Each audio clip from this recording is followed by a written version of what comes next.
What's up, anime addicts? Are you tired of watching protagonists struggle for 20 episodes just to land one decent hit? Yeah, me too. Today we're diving into the most addictive fantasy anime where the main characters are so overpowered they make Saitama look like he needs a power-up. Let's jump right into this absolute madness. This is Emiverse Anime. Watch this video to the end and hit that subscribe button now. Number 10. That time I got reincarnated as a slime. Starting off our list with everyone's favorite blob boy, Rimuru. Now, I'll be honest, when I first saw this title, I thought, really? A slime? That's the lamest monster in every RPG ever. But oh boy, was I wrong. This show took everything I thought I knew about power scaling and threw it out the window. Rimuru starts as this adorable blue slime, but by episode 3, he's already broken the entire power system. He can literally absorb anything and gain their abilities. It's like if Kirby had a PhD in world domination. The way he casually builds a nation while being the most overpowered being in existence is just chef kiss. Plus, the animation is gorgeous, and don't even get me started on how therapeutic it is watching him solve problems with pure, overwhelming power. Number 9. The Rising of the Shield Hero. Naofumi really said, "You want to make my life miserable? Hold my beer." This show starts dark, and I mean dark. False accusations, betrayal, the whole 9 yards. But watching Naofumi go from zero to "I'm going to make you regret crossing me" is pure catharsis. His shield isn't just defensive. It's basically a Swiss Army knife of destruction. Poison, fire, emotional damage, this man weaponized protection itself. The best part, he doesn't even realize how terrifyingly overpowered he's become. He's out here treating world-ending threats like minor inconveniences while raising his adorable daughter figure, Philo. It's like watching the world's most dangerous dad energy in action. Number 8. Jobless Reincarnation. I will seriously try if I go to another world. Okay, let's address the elephant in the room. Yes, this show has some questionable moments. But putting that aside, Rudis's magical abilities are absolutely insane. This man was casting intermediate magic as a toddler. By the time he's a teenager, he's basically a walking natural disaster. What I love about this show is that it doesn't shy away from showing the consequences of having that much power. Rudis can literally change the landscape with his magic, but the story never forgets that he's still fundamentally flawed as a person. It's rare to see an isekai that actually explores what happens when someone this overpowered tries to live a normal life. Spoiler alert, it doesn't go smoothly. Number 7. Overlord Ain's OL Gown is what happens when you take a max-level MMO character and drop him into a world full of level 1s. The power gap is so ridiculous that it's almost comedic. This skeleton daddy could sneeze and accidentally commit genocide. But here's what makes Overlord brilliant. Ain's is constantly panicking on the inside while projecting this image of an all-knowing supreme being. He's basically improvising world domination while hoping nobody realizes he has no idea what he's doing. Meanwhile, his subordinates are out here treating his random thoughts like divine revelations. It's like watching the most elaborate case of fake it till you make it in anime history. Number 6. The Misfit of Demon King Academy.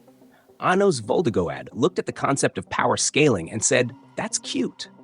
This man literally died and came back stronger. His mere heartbeat can kill people. He failed his academy entrance exam because he was too powerful for their measuring devices. Imagine being so overpowered that you break the systems designed to measure overpowered people. The audacity of this show is incredible. Anos will face a villain who spent thousands of years preparing some ultimate technique, and he'll just casually say, "Did you really think killing me would be enough to make me die?" The meme potential alone makes this worth watching. Plus, the animation during fight scenes is absolutely stunning. Number 5. No Game, No Life. Sora and Shiro aren't physically overpowered, but mentally, these two siblings treat reality like it's just another game they need to beat. They've never lost a game. Ever. In a world where conflicts are resolved through games, being unbeatable basically makes you gods. What I adore about NGNL is how creative the games get. These aren't just simple matches. They're reality-bending psychological warfare disguised as entertainment. Watching Sora and Shiro completely dismantle their opponent's strategies is like watching chess masters play against toddlers. The art style is gorgeous. The colors are vibrant, and every victory feels like a celebration of human ingenuity. If only we could get a second season. Cries in No Game No Life fan. Number 4, cautious hero. The hero is overpowered, but overly cautious. Seiya Ryuguin is the most relatable overpowered character ever created. This man will spend 3 months preparing for a fight against a slime. He'll buy 500 swords just in case. He once destroyed an entire shop because one item was out of place. I've never related to an anime character more in my life. The comedy comes from the fact that despite being hilariously overprepared, he's usually right to be cautious. When everyone's calling him paranoid, he's out here preventing actual disasters. It's like watching someone play Dark Souls for the first time. Maximum paranoia, maximum preparation, maximum overkill. The twist in the later episodes absolutely destroyed me emotionally too. Number 3, I got a cheat skill in another world and became unrivaled in the real world too. Yuya's story is basically, what if we gave the bullied kid God mode? This show takes power fantasy to its logical extreme. Not only does he become ridiculously overpowered in the fantasy world, but those skills carry over to reality. Imagine explaining to your classmates why you suddenly went from zero to superhero overnight. The satisfaction of watching him go from being completely ignored to having everyone amazed by his transformation is pure dopamine. Plus, the dual world concept keeps things fresh. Just when you think you've seen everything he can do in Fantasyland, he goes back to the real world and breaks physics there too. It's like having 2 power fantasies for the price of 1. Number 2, Arifureta.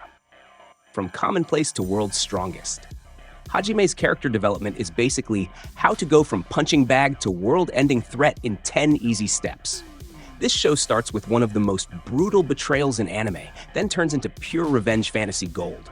When Hajime emerges from that abyss, he's not just stronger, he's fundamentally changed. His weapons are basically magic-powered assault rifles in a sword and sorcery world. The man brought guns to a magic fight and somehow made it fair.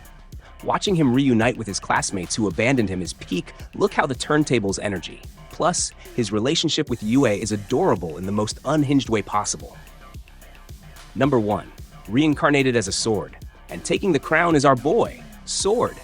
Okay, technically it's Shisho, but honestly, this concept shouldn't work as well as it does. A guy gets reincarnated as a sword and becomes partners with a catgirl slave. It sounds like someone's weird fever dream, but it's absolutely brilliant. What makes this number 1 is the unique dynamic between Shisho and Fran. He's this incredibly powerful sentient weapon who just wants to help this adorable catgirl achieve her dreams. Their partnership is wholesome, their adventures are epic, and the power progression is satisfying as hell. Watching Fran grow stronger while wielding what's basically a cheat code weapon never gets old. The combat is fluid, the world building is solid, and the emotional moments hit surprisingly hard. Plus, it's hilarious hearing this overpowered sword give tactical advice while being carried around by a determined catgirl. It's everything that makes anime great rolled into one perfect package. And there you have it, 10 fantasy anime that'll feed your power fantasy addiction better than any energy drink. Which overpowered protagonist is your favorite? Did I miss any absolute units?